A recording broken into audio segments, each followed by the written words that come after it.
El elevado compromiso de las personas con su trabajo puede llegar a desencadenar una adicción.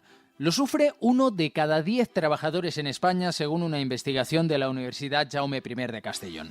El mismo estudio revela que cerca de un 8% trabajan más de 12 horas al día, 60 horas a la semana. Hace más de medio siglo que el psicólogo Wayne Watts acuñó el término workaholic para definir a todo aquel que dedica su vida únicamente al trabajo. En Japón ha surgido también el fenómeno de la muerte por exceso de trabajo, que tiene nombre propio, karoshi. Hoy en Plaza al Día hablamos de la adicción al trabajo.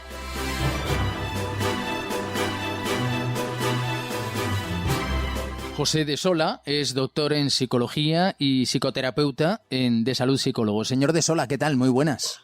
Muy buenas.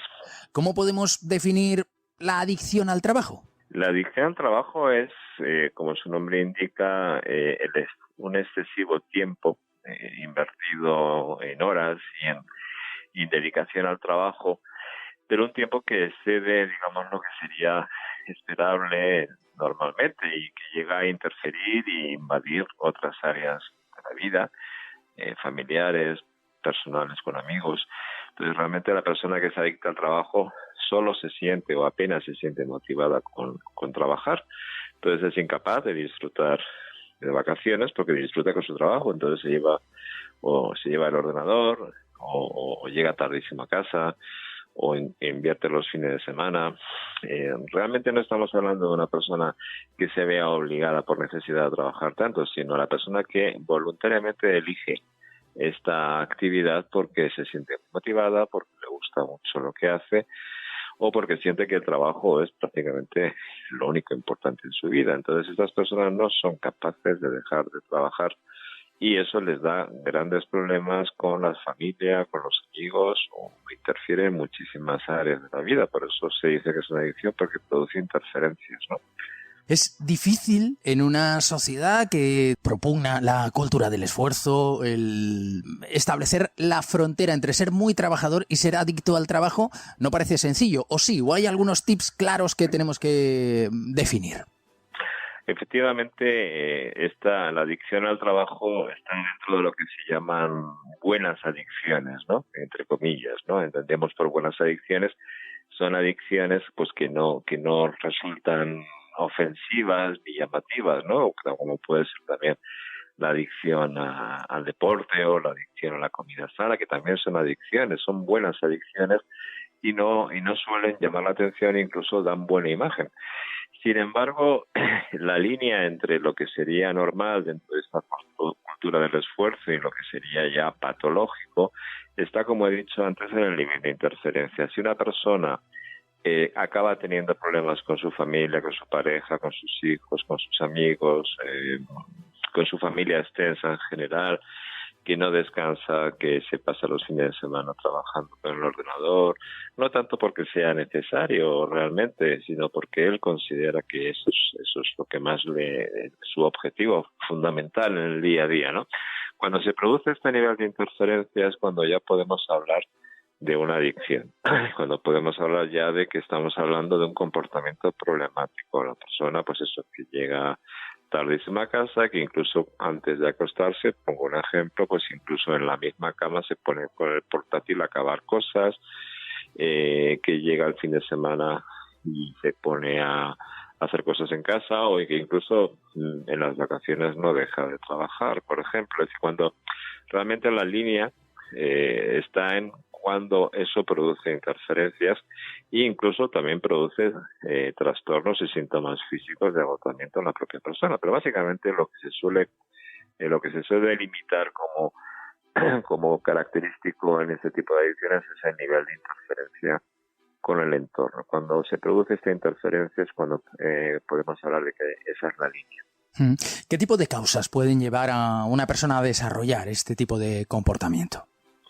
Fundamentalmente una baja autoestima y la necesidad de compensarse mediante el trabajo u otras actividades, ¿no? Como son el deporte, que también hay gente que se adicta al deporte y emplea muchísimo tiempo e interfiere en su vida también. Suele ser una baja autoestima, un deseo de compensación de uno mismo y evidentemente en el momento en que se sienten competentes con una actividad como el trabajo. Invierten prácticamente todo su esfuerzo porque es la forma de sentirse bien y de sentirse válidos. Existe, por tanto, un vacío, ¿no?, en este tipo de personas. Hay un vacío personal, sí. El sentimiento de vacío suele ser el que hace este tipo de adicciones difíciles a veces de contener por el propio afectado, ¿no? Porque realmente sienten que no hay nada que les llene excepto el trabajo en este caso, ¿no? Ni siquiera la familia, ni los amigos, ni los hijos me acaban llenando tanto como trabajar. A ese sentimiento de vacío, esa especie de angustia y de sensación de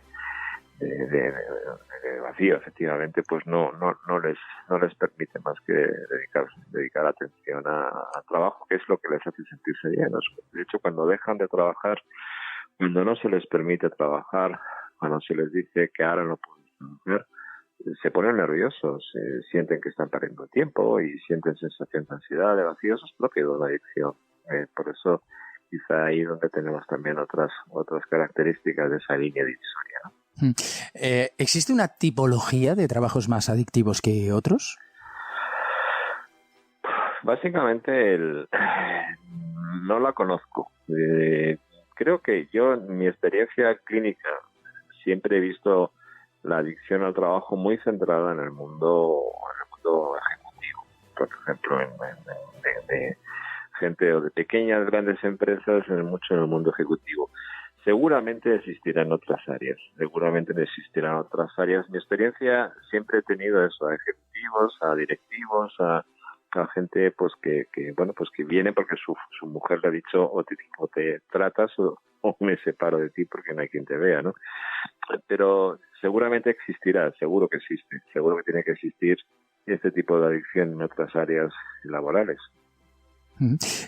¿Cuáles son los peligros de esta adicción? Bueno, el peligro es que se deteriora el entorno de esta persona, pero mucho además.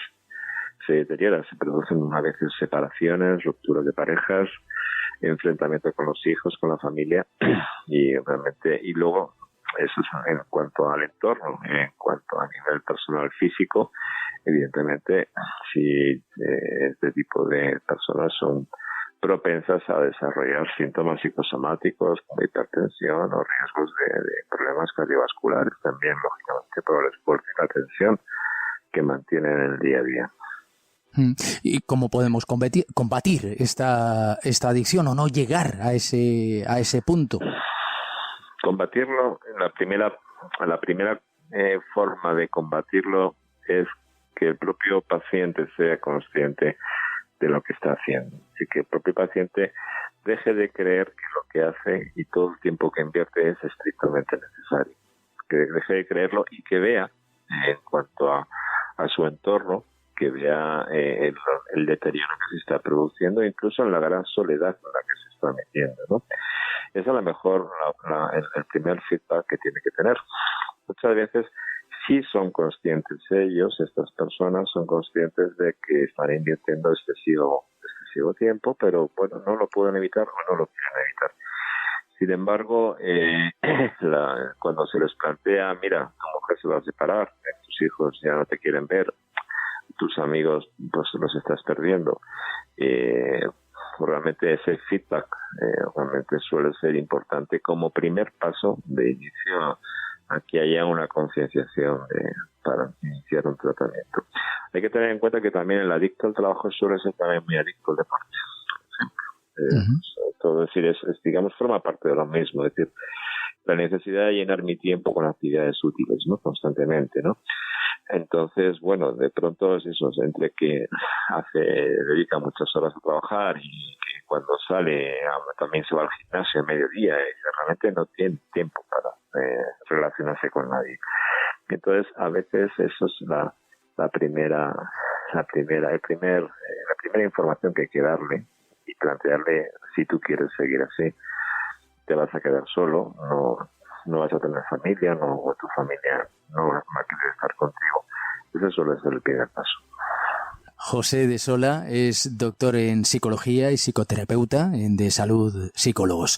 Señor de Sola, muchas gracias. Muchas gracias a vosotros.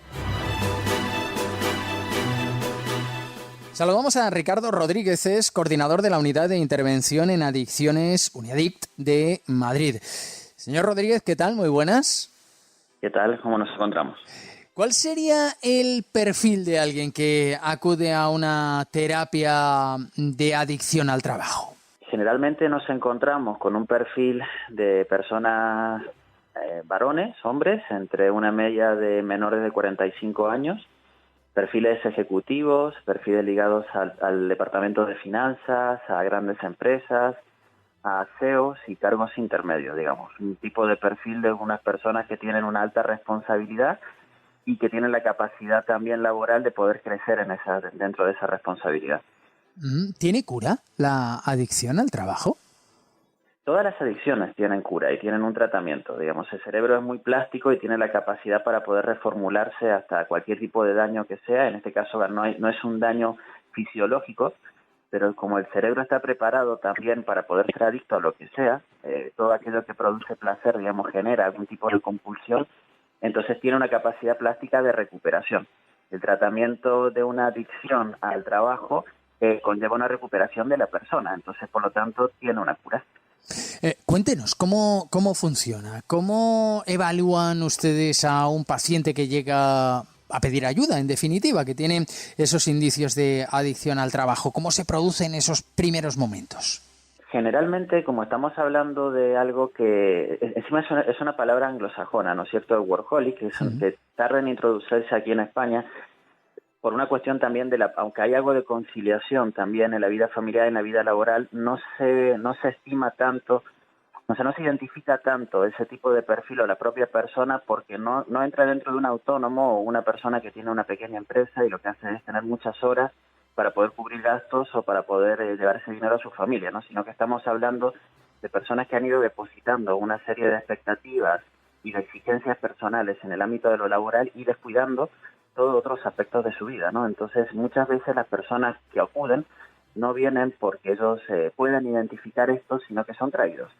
O sea, aparece un problema dentro de una pareja, aparece un problema dentro de una familia de que de repente hay una sospecha de otro tipo de adicción o hay una sospecha de alguna conducta compulsiva, y cuando nosotros empezamos con la valoración del paciente dentro de las entrevistas clínicas, pues identificamos de que no hay antecedentes de ningún otro tipo de patología adictiva o un trastorno de salud mental o nada asociado, pues podemos encontrar ansiedad y algunos trastornos de tipo anímico, pero principalmente lo que encontramos es una persona que tiene una conducta compulsiva, que gasta mucho de su tiempo y de su día a día en el tema del trabajo, nunca tiene un fin, o sea, siempre tiene la capacidad de poder seguir trabajando y seguir produciendo en aquello que está, y muchas veces no tiene el rendimiento económico asociado a la actividad laboral que está haciendo, ¿no? Y no es porque venga impuesto, sino simplemente es una autoexigencia de la propia persona. Y hay una satisfacción intrínseca, pulsional, interna, de que esa persona conlleva, digamos, repite todo el tiempo y termina escondiéndose de la familia o escondiéndose de la pareja, termina sintiéndose a veces vulnerable de que descubran esto, o lo que hace es alejarse de los entornos de amigos o los entornos familiares. Entonces eso llama la atención, ¿no? ¿La adicción al trabajo suele convivir con otras adicciones? En cierta parte sí, o sea, es común que los pacientes cuando hacen una primera consulta identifican a lo mejor a un trastorno del consumo de estimulantes, principalmente de cocaína o abuso de alcohol en un momento determinado, y que aparezca asociado el tema de cómo se relacionan esas personas con su trabajo y que no sean conscientes de que tienen un malestar hasta que nosotros no empezamos con la terapia a poder hacer cuál es el planteamiento de esa persona y cuáles son sus expectativas acerca de lo que le ocurre, ¿no? O sea, es bastante común de que aparezcan las cosas, no veamos fenómenos puros en el siglo XXI, sino que aparezca mucha comorbilidad, digamos, y trastornos de tipo asociado. Nos decía usted que normalmente no acuden, sino que son llevados esos pacientes donde encuentran los indicios y posteriormente se pone en marcha el tratamiento. ¿En qué consiste el tratamiento? ¿Cómo se cura la adicción al trabajo? En principio todas las adicciones comparten algo en común, ¿no? Que independientemente de la sustancia, que en este caso es una adicción sin sustancia, no está catalogado dentro de la Organización Mundial de la Salud ni tampoco en los manuales estadísticos. Recién ahora, en este año, en el CIE-11, que es un manual de clasificación de salud mental que se utiliza en Europa para poder hacer los diagnósticos, aparece lo que es otra patología en estudio, que es el trastorno por uso de videojuegos, digamos, una patología adictiva sin sustancia, pero hasta este tiempo solamente se consideraba el juego patológico, el juego de azar. Entonces, la visión acerca de lo que son las adicciones ha ido cambiando y se ha ido transformando a medida que hay un mayor conocimiento sobre la neurobiología de las adicciones. Cuando entendemos de que el cerebro funciona de una manera, independientemente de si existe una sustancia que puede generar un aumento de la compulsión o no, pero que el cerebro tiende a ser compulsivo y hay una recompensa en una pequeña área que se llama el núcleo accumbens, el tratamiento sigue las mismas pautas. O sea, dentro de la evaluación de ese paciente, a veces se trata a la persona, a veces se trata también al núcleo familiar, a veces se trata todo de forma conjunta, pero la base sigue siendo la misma desde hace muchísimos años, que la base es psicoterapia, ya sea individual o sea grupal, con apoyo farmacológico en los casos que hiciera falta, ¿no? En ese momento, cuando interviene la dirección médica o intervienen los médicos con los fármacos, lo que se busca es o tratar la parte comórbida o tratar los efectos, digamos, de esa compulsión, de esa enfermedad, de esa patología en el cerebro y que causa problemas emocionales o problemas familiares. Se trata el estado de ánimo, se trata la parte más compulsiva con estabilizadores de ánimo, etcétera. Y muchas veces no es necesario, digamos, es simplemente el tratamiento pasa por la psicoterapia, por una psicoeducación y una reeducación de los hábitos de esa persona. ¿Y cómo sabemos que un paciente ya se ha recuperado? Principalmente lo sabe el paciente. O sea, eso es algo muy curioso, ¿no? O sea, como la Organización Mundial de la Salud considera las adicciones como lo considera con el cáncer, ¿no? Como una enfermedad crónica recidivante. Eso significa de que no tendría una cura completa, sino que tiene curas parciales, y eso implicaría que puede haber recidivas, que puede haber recaídas. Entonces, que una persona se cure no implica de que no consuma, o en este caso no implica de que no trabaje. Nos pondríamos entonces, por ejemplo, en el planteamiento de lo que es otra adicción, otro comportamiento compulsivo. Los seres humanos tenemos una alta capacidad de ser compulsivos y de ser muy flexibles a la hora de poder elegir nuestras compulsiones, ¿no? Entonces, nos encontraremos, por ejemplo, con una adicción al sexo, con una persona que sería, o sea, no podemos impedirle la pulsión sexual y decirle, oye, no puedes no tener relaciones sexuales, aunque tú tengas un comportamiento compulsivo en cómo te relacionas con el sexo, porque cómo eso te genera placer y cómo vas buscándolo todo el tiempo y has dejado de trabajar, has dejado de ocuparte de tu familia, etcétera, etcétera. Entonces, no pasa por la abstinencia, sino pasa por la reeducación. Reeducarse al final en esta parte implica encontrar un equilibrio, ¿no? Entonces, cuando los pacientes sienten, previa valoración también del equipo técnico, ¿no? De que han llegado a un punto donde saben convivir con ellos mismos, donde empieza a haber un equilibrio en cómo obtienen placer o cómo obtienen recompensa y las formas diferentes de tenerlo, ¿no? Y la que no existe una única gratificación por arriba de todas las otras, que ese es el fenómeno de la adicción, ¿no? Una gratificación que adquiere un valor mucho más importante. Entonces esa persona suele levantar la mano y decir, oye, me encuentro suficientemente satisfecho con mi relación ahora conmigo mismo y con todo lo que tengo alrededor. Se hace una valoración desde el equipo técnico, de los profesionales que le están atendiendo, y a partir de ahí nosotros lo que hacemos son altas parciales, altas que van estirándose en el tiempo hasta que esa persona, digamos, adquiere una nueva relación con su entorno, ¿no? Lo que sería en lo clásico de adicciones, la reinserción del sujeto, ¿no? Pero claro, nosotros nos ponemos en lo que era la reinserción, si entendemos las adicciones como el principio de la adicción a una sustancia orgánica, una sustancia química, y entonces estaríamos hablando de un heroinómano, ¿no? De hace 40 años, que entonces se separaba de la sociedad, que había que curarle de su adicción a la heroína cuando se podía, y después había que reinsertarle a una sociedad que tenía que aprender a manejar la disponibilidad de la sustancia. Cuando hablamos de adicciones sin sustancias, como adicción al sexo, adicción al trabajo, adicción a las compras, la persona tiene que ser capaz de poder manejarse con los objetos que tiene alrededor, ¿no? Al final esos son objetos, el trabajo, las compras, la comida, ¿no? Son determinados elementos con los que generamos un tipo de interacción, y si esa interacción es compulsiva, corremos el riesgo de perdernos en ella, ¿no? Le preguntaba yo antes si la adicción al trabajo podía convivir o solía convivir con otras adicciones. ¿Es habitual también sustituir una adicción por otra y estaríamos ante un nuevo problema? Es habitual que las personas que tienen adicciones tengan comportamientos compulsivos, ¿no? Entonces es habitual de que haya un déficit o a veces un trastorno, que clínicamente se llama así, trastorno de control de los impulsos, de personas que son impulsivas y que son compulsivas al mismo tiempo, ¿no? Ese sería entonces el diagnóstico de base. Sería un trastorno de control de los impulsos, que todas las adicciones lo tienen, sumado con algún tipo de adicción en concreta, ¿no? Entonces, si nosotros curamos solamente la adicción y no lo entendemos dentro de lo que es el fenómeno actual en el siglo XXI que se llama patología dual, que las cosas no son puras, sino que de repente aparece un consumo de tóxicos o un abuso de una conducta sumado con un trastorno de personalidad o con un déficit de control de los impulsos, con una baja tolerancia a la frustración o con una psicosis, ¿no es cierto?, hablando en palabras mayores. Entonces, si nosotros entendemos que lo que tenemos que hacer es solo tratar la conducta compulsiva, lo que hace el síntoma es saltar como una pulga, ¿no?, que salta de perro en perro, lo que hace es saltar a otra compulsión. Porque si no estamos trabajando con lo que es la personalidad de base compulsiva de esa persona y cómo se relaciona con los objetos que tiene, lo más probable es que efectivamente la pulga salte a otro perro, ¿no?, de que coja otro tipo de compulsión más adelante o que le cueste mucho renunciar a ella, ¿no?, que sería lo mismo. Ricardo Rodríguez es coordinador de la Unidad de Intervención en Adicciones de Madrid, Uniadict. Muchísimas gracias. Rafael, muchísimas gracias a ti. Pues ya ven que, aunque el trabajo y el esfuerzo son verdaderamente importantes en nuestra vida, hay que tomarlo todo en su justa medida. Ya saben que Plaza al Día es el daily de las cabeceras de Plaza. Pueden encontrarlo en ellas y también en las principales plataformas de podcast. Allí se pueden suscribir y nos pueden hacer llegar también sus comentarios.